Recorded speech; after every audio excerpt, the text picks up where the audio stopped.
La PAES es el final de un proceso y no sé qué espera la gente cada año, si esperan tener resultados distintos, si en verdad la educación en Chile sustantivamente no ha cambiado para mejor. Entonces me produce un poco de impotencia el tipo de discusión y el tipo de política pública.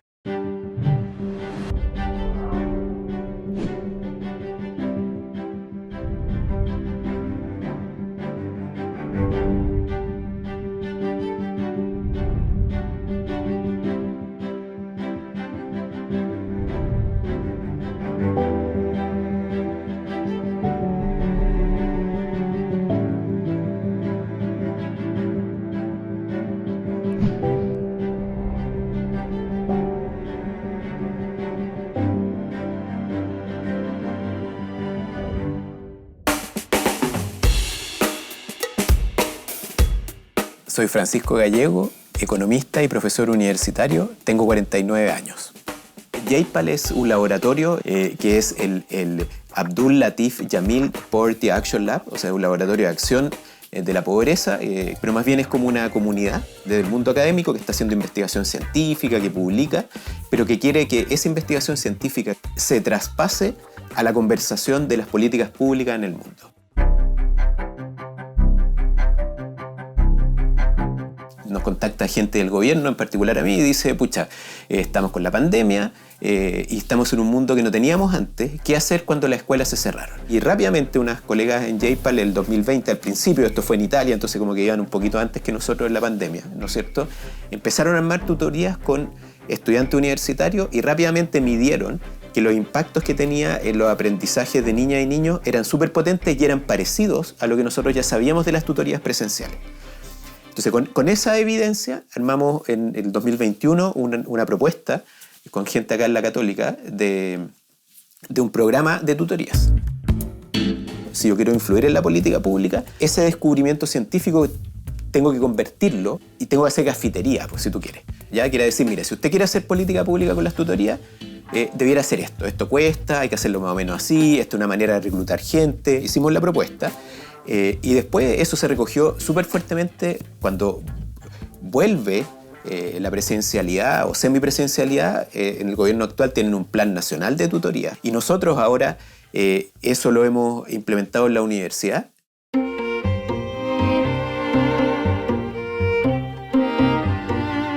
Nací y crecí en San Bernardo, muy vinculado. Mis papás son inmigrantes españoles y tenían una panadería en San Bernardo. Y fue una infancia bien como de calle, yo diría, de jugar mucho a la pelota con la gente del barrio, también jugar a la pelota en mi colegio.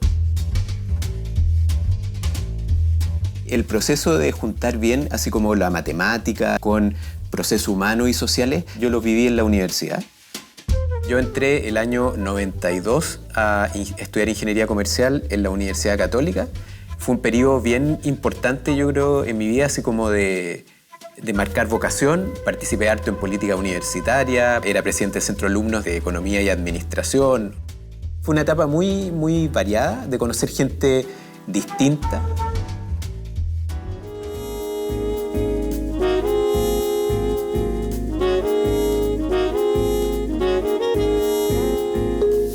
Ahora estamos en una sala que es igual a la que yo tenía en la universidad. De hecho, esta sala es una sala donde eran muchos de los ramos de economía del final. Era un tipo de sala porque eran pocos estudiantes. Estoy sentado atrás porque es donde me sentaba usualmente. No me gustaba sentarme adelante. Empecé a ser ayudante de los cursos, ayudante de investigación de un profesor que me marcó mucho, que es Vittorio Corvo.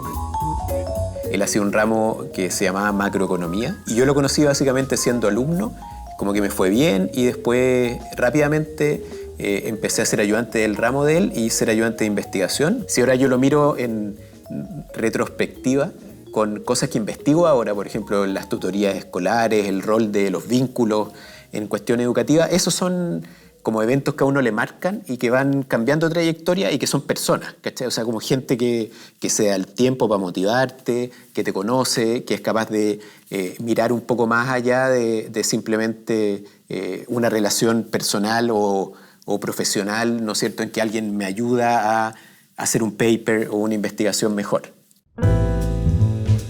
Yo en la universidad, hartas cosas que hacíamos con harta gente tenía que ver con trabajos voluntarios, como servicios, por así decirlo. Y en ese contexto, de haber estado en tercero o cuarto en la universidad, me empecé a acercar a Infocap.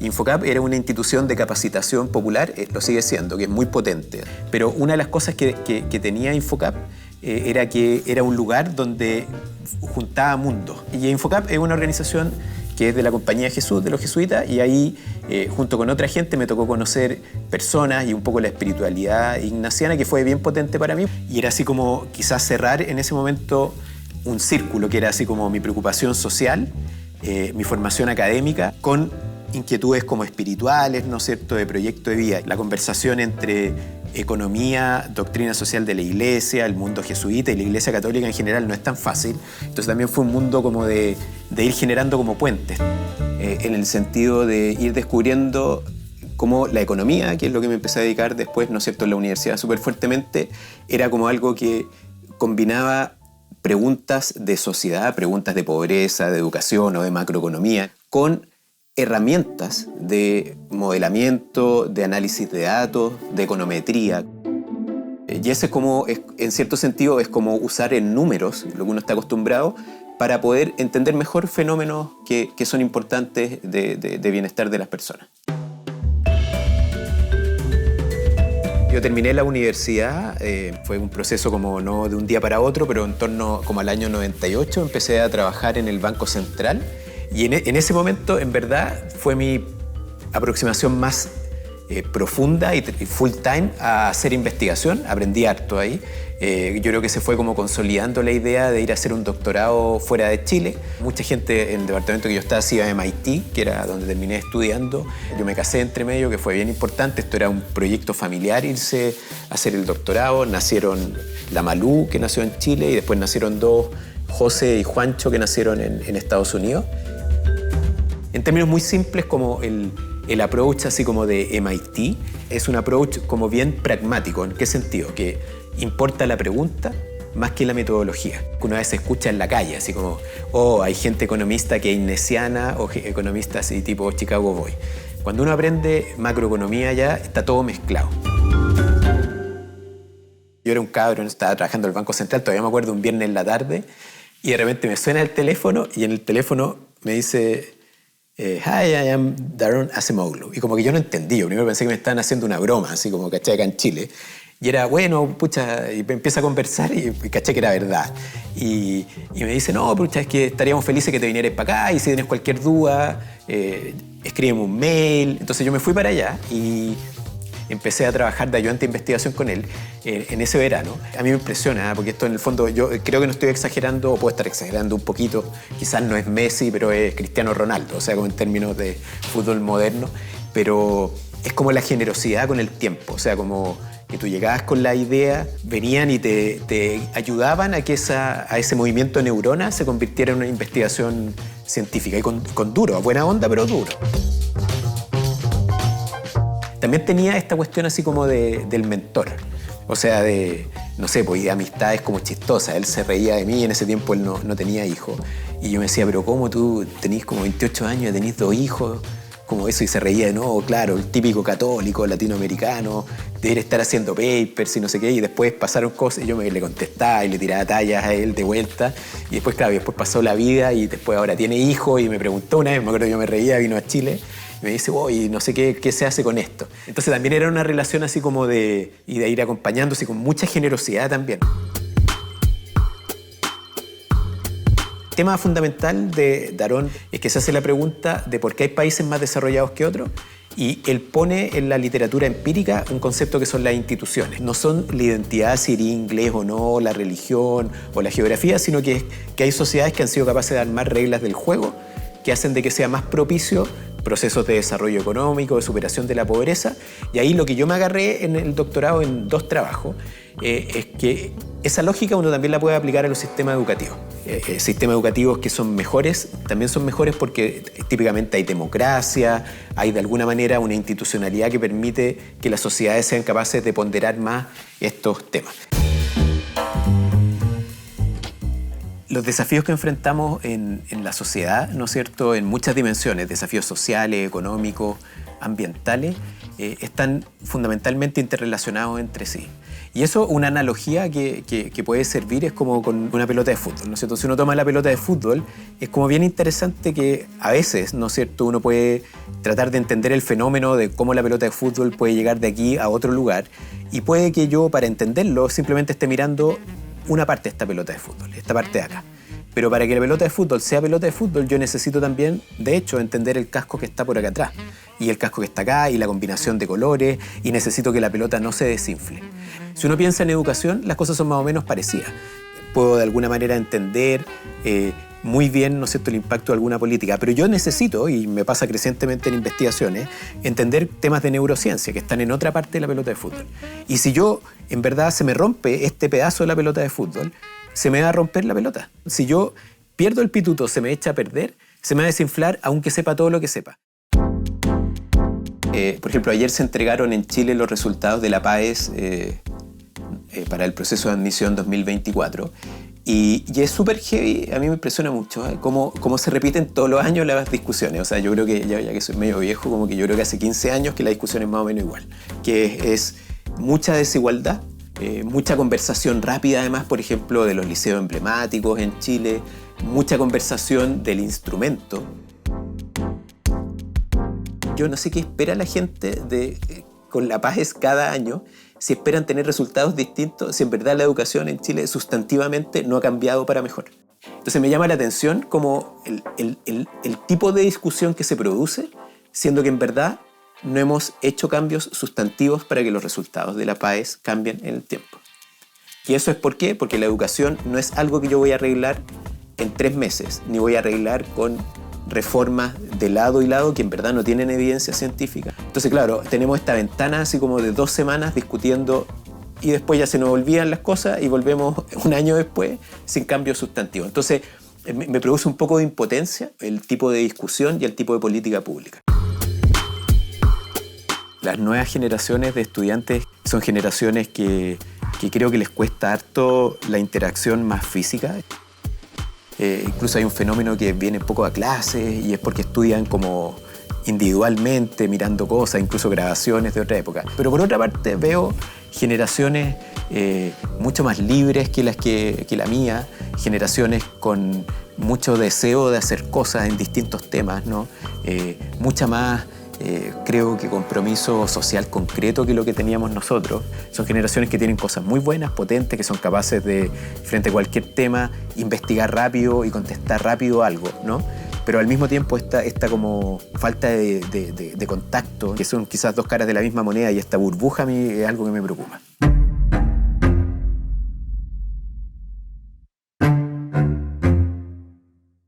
Pensemos que estamos en 30 años más y yo creo que me acordaría yo de este 2020, 2023 como un periodo bien de convulsiones sociales en el mundo. Va a ser un periodo donde el mundo fue capaz de converger a algo, ¿ya? Y converger a algo en términos de bajar la polarización. Ya hemos tenido otros momentos de la historia de la humanidad en que hemos tenido polarización así y la cuestión no dura, en verdad. Ya estamos viéndolo en Chile, o sea, no estamos avanzando nada con este nivel de blanco-negro, ¿no es cierto? No encontrarse y todo. Yo creo que el mundo va a solucionar eso y va a hacerse cargo de este desafío de sustentabilidad que tiene implicancias sociales súper fuertes. O sea, es el modo como hasta ahora el mundo era capaz de solucionar problemas sociales, no se va a poder replicar para adelante. Todo el tema de biodiversidad asociado a las forestales, ¿no es cierto? Todo el tema de la explotación minera, ¿no es cierto? Eso para futuro no va a ser así. Entonces hay que encontrar nuevas maneras de hacerlo. Y yo creo que ya se ven atisbos. Todas las transiciones de matriz energéticas que está viendo el mundo, que es lo que me hace a mí pensar y creer que en 30 años más vamos a haber salido jugando bien, así usando una analogía futbolística, y eso a mí me hace ver con optimismo lo que viene para adelante. Tiendo a pensar de que muchas de las cosas que pasan en Chile es que no somos tan distintos de cosas que pasan en otras partes. Entonces, para mí, el futuro de la política pública va a tener, creo que cada vez más, un vínculo más fuerte de lo que uno está haciendo con cuestiones más como científicas, por así decirlo, Creo que también va a ser una política pública más local, ¿ya? Hay harto de las cosas que tenemos, de los problemas que tenemos hoy día en Chile es porque tenemos una centralización excesiva y no solo en Santiago, sino que en términos de cómo vamos implementando las políticas públicas, cómo vamos resolviendo nuestros problemas en nuestros barrios. Y si uno mira la evidencia de otras partes, hay toda una cosa como de empoderamiento de las comunidades locales, súper bacán, y que probablemente la política pública en Chile tiene que tenerla mucho más fuerte. Tú tienes que distintos lugares empiezan a implementar políticas y los otros lugares tienden a copiar. Y en ese sentido surge lo que podríamos denominar como un efecto dominó de las políticas públicas, que de alguna manera un país cambia algo y otros países o zonas de alguna manera tratan de cambiar cosas parecidas. Lo que sí es desafiante este efecto dominó es que puede ser un efecto dominó de cosas buenas o políticas públicas buenas, como puede ser un efecto dominó de políticas públicas no exitosas. Yo creo que hay que aprovechar este como ensayo y error que hacen los países para sobre todo las innovaciones positivas y potentes que se logran se puedan replicar en otras partes, porque el efecto dominó va a estar operando. Cuando tú le dices a alguien, mire, esto lo hizo el otro país, la persona que está tomando decisiones de políticas públicas te dice, qué interesante, vamos a aprender de ese lugar, y está como en un plano distinto que cuando es simplemente como un ejercicio más académico o intelectual.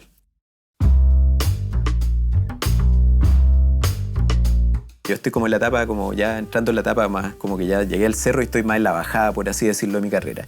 Y ahí yo creo que hay dos cosas que son como que me quitan el sueño, o en esta etapa, son como importantes. Uno es un temas de investigación que tienen que ver con temas de sustentabilidad. Y no solo sustentabilidad ambiental, ese es como un error que a veces se comete de pensar que la sustentabilidad solo es ambiental, sino que yo creo que el mundo, y eso es lo que nos dice la evidencia científica, enfrenta desafíos súper importantes de cambio climático, pero no solo cambio climático, biodiversidad y todo.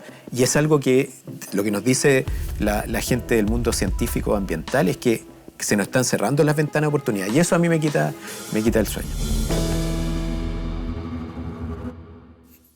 A esta altura de la vida, lo social ya no está disociado de la sustentabilidad. De hecho, por ejemplo, hay investigación científica que documenta que todas estas transiciones que yo necesito para la sustentabilidad no las voy a poder hacer si no tengo niños o niñas mucho mejor educados de los que hemos visto hasta ahora. Y creo que pensar esos temas requiere una aproximación interdisciplinaria súper potente y donde muchas veces mi disciplina no está presente como debiera. Entonces yo estoy partiendo ahora una serie de proyectos, ya los partí hace algún tiempo atrás, que tienen que ver con juntarme a trabajar con gente de otras áreas, incluso de arte, por ejemplo, para tratar de entender cómo enfrentar temas de sustentabilidad en el sentido amplio, social, económica, ambiental, requieren una mirada interdisciplinaria, porque son desafíos hiper importantes donde no hay demasiado investigación académica y tampoco tenemos políticas públicas que evidentemente vayan a trabajar en eso.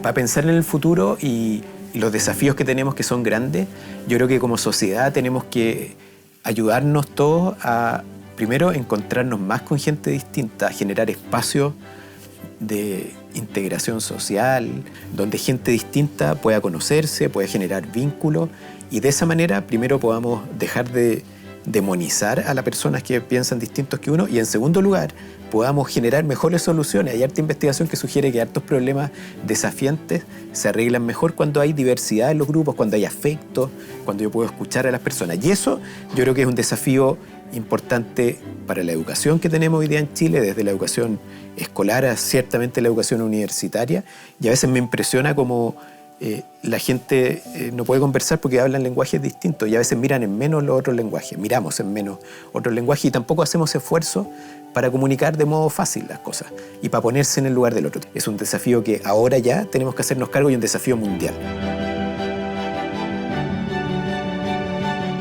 Francisco Gallego, escena 3, toma 1.